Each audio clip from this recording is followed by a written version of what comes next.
faithful devotees of Sripada Srivallabha went to Venkaya. Venkaya was nearing death. When the command of Sripad was conveyed, he fainted. After some time, he became normal and regained complete health. This news created a wide discussion in Pithikapuram.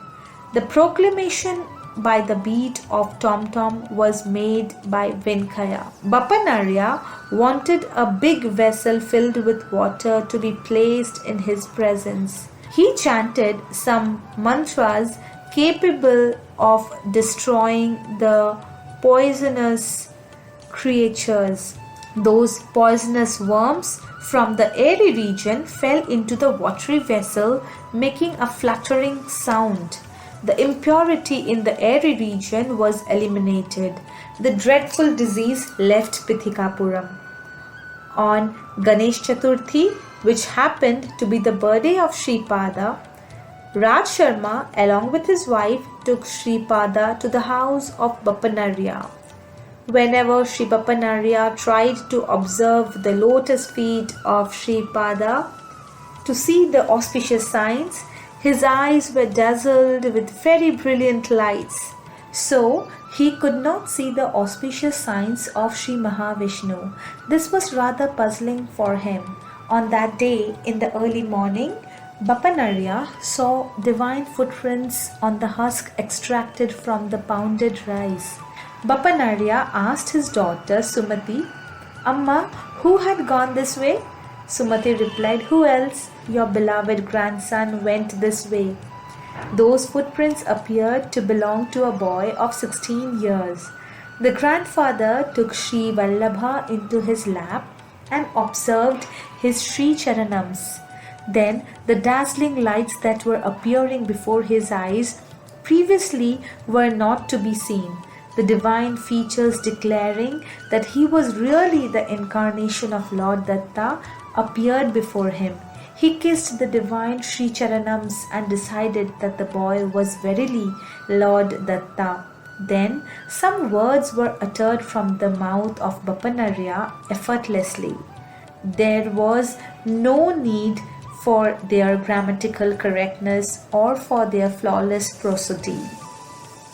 Sripada silently wiped the tears that trickled from the eyes of his grandfather. He said, "Grandfather, you attracted the vital force from the sun and transferred it to the Mallikarjun Shivalinga in Sri Shaila. At the same time, the vital force from the sun was attracted towards the Mahabaleshwar in Gokarna and the self-manifested Datta in Padgaya Kshetra. I decided to charge the Gokarna Kshetra with much more energy. My intention was to liquidate the undesirable vibrations of the people in Mahabaleshwar into the Atma Linga of Parameshwar and transmit good vibrations to those who surrendered to me. In the same way, I want to make the Sri Shaila Mallikarjuna Lingam also very powerful as it gives liberation by mere sight. You are a truthful sage. You decided that I would not be short-lived because my mother had saluted my feet. I said that as my mother had prostrated on my feet in the form of Sri Vallabha, I would live for a short span. To avoid conflict between our words, I intend to live in your house for only 16 years. I have to grace the spiritual aspirants who desire liberation from the worldly bonds. You want that I should live forever. I would fulfill that also. This magnificent divine shape bearing the name Sripada Srivallabha would be concealed. Even after the advent as Narasimha Saraswati, this Sripada Srivallabha form would stand as an eternal reality. After incarnating as Narasimha Saraswati, I would be in penance in Kadlivan forest for 300 years. Afterwards, I take shape as Swami Samarth in Prajnapur and transfer my life force into a peepal tree and merge in the Shivlinga at Sri Shaila. Bapanarya regarded all this with wonder and astonishment. The first birthday celebration of Sripada was held very grandly in his grandfather's house. A strange thing happened that day in Pithikapuram. When Narasavadhani, the priest, and some others went to Sri Kukuteshwara temple in the morning, they found the idol of the self-manifested Datta was missing. The news of the disappearance of the idol spread like wildfire in the village. A tantric who was jealous of Narasavadhani undertook propaganda that Narasavadhani, who was cultivating evil practices, was the one who caused the disappearance of the idol. Then the Brahmin community of Pithikapuram resolved to thoroughly search the house of Narasavadhani. When asked, Bapanarya said that truth will come out in due course of time and that he felt silence was more appropriate at that time. He also added that he would speak at an opportune time. When some portions in the house of Narasavadhani were dug out, human skulls and some articles connected with evil rituals were found. Even though Narasavadhani was innocent, he was stamped as a practitioner of witchcraft and evil worship. His health was going down day after day. There was a barren cow in his house. It was also treated as an ox and used for agricultural activities. Narasavadhani did not feed it properly. The tantric introduced an evil spirit into that cow. It broke its tethers and became very wild. It pricked the inmates of the house with its horns and destroyed the amaranth garden developed with love by its master. No one could bind it with a rope. It was the day of the annual ceremony of Narasavadhani's mother's death. Garis and some more victuals were prepared sumptuously. That cow ate the preparations in the cooking place of the house of Narasavadhani. The guests of the ceremony finished their meals by that time, but the housemaids had not yet eaten. Sripada was compelling his father Raja Sharma that they should go to the house of Narasavadhani. Raj Sharma took Sripada with him and stood in front of the house of Narasavadhani. In the meanwhile, the cow of Narasavadhani came out. Sripada asked his father to keep him on the ground. The cow went around Sripada thrice, and afterwards it prostrated before the holy feet of Sripada and it died. This incident was commented upon by the people of Pithikapuram in various ways. They narrated that poison was mixed inadvertently in the garis. The holy guests of the ceremony were luckily saved, but the cow died of the poison. It was also held that Narasavadhani would be guilty of killing a cow and that sin would affect him. These comments were causing lot of anguish to Narasavadhani. As the cow circumambulated Sripada and died, many people considered that Sri Charan possessed extraordinary divine qualities. As Raj Sharma was having some knowledge of Ayurvedic medicine, he was treating Narasavadhani on his request. Whenever Raj Sharma was going to the house of Narasavadhani, Sripada was also going with him.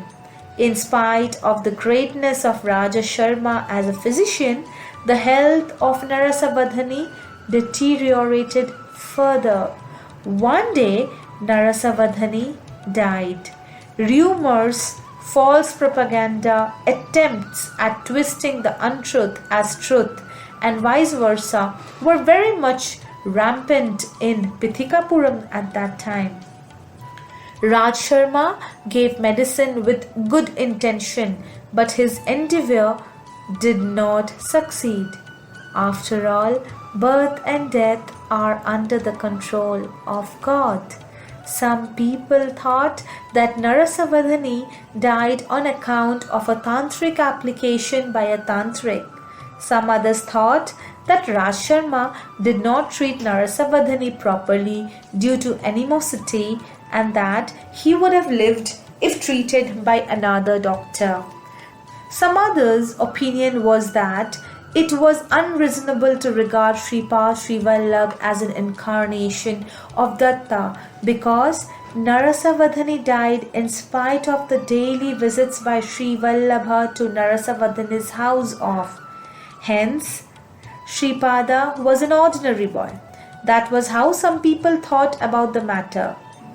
It was also resolved that as a cow died from poison, Narasavadhani also died from the terrible sin of killing a cow, and that some more corpses would go to the burial ground from that house. It was suggested that for the removal of the sin of the cow killing, the following measures were to be taken. Liberal donations should be given to the Brahmins. A golden idol of a cow should be donated to the Brahmins. Propitiatory sacrifices should be conducted for 40 days, and free meals should be served to the Brahmins every day during the period of sacrifices. These were measures for removing the sin of killing a cow. To organize all the above programs, the entire property of Narasavadhani had to be sold. This matter was also like a thunderbolt to the family of Narasavadhani. The corpse of Narasavadhani was carried to the burial ground for the funeral. Raj Sharma, Sripada and Sri Bapanarya consoled the family members of Narasavadhani. The wife of Narasavadhani held the hands of Sripada and wept. Sripada, I was going to Parentums at any distance for a pinch of turmeric and kumkum. If you are Datta, is it impossible for you to revive your Narasanna Tatta? Sripada, with an ambrosial heart, wiped her tears with his divine hands and remained silent. The funeral procession started. Raj Sharma, Sripada, Sri Bapanarya, all of them participated in the funeral procession. The eldest son of Narasavadhani was trying to light the funeral pyre. 2 drops of tears from the eyes of Sripada fell on the ground. With a thundering sound, Sripada said, "Oh, I saw a son lighting the pyre of a dead father, but I have not seen a son lighting the pyre of a living father." Then all the people there looked at him with astonishment. Sripada slowly touched with his thumb the center point of the eyebrows of Narasavadhani on the pyre and again touched his own center of the eyebrows. Narasavadhani was slowly regaining consciousness. Narasavadhani then returned home in a joyful procession with all those who followed his corpse in his funeral procession. As Sripada touched the center point of his eyebrows, Narasavadhani realized the subtle secrets of the principle of karma. He understood that the barren cow in his house was his mother and the old ox in his house was his father. Since both of them ill-treated his paternal grandmother in her old age, they took such low births and labored for him in a servile manner. It was also clearly envisioned by him that the mother cow, while dying, requested Sripada to drink its milk, and for that Sripada assured that he would drink its milk in the next birth when it would be born as a barren cow. Narasavadhani also began to grasp the particular details of the subtle worlds.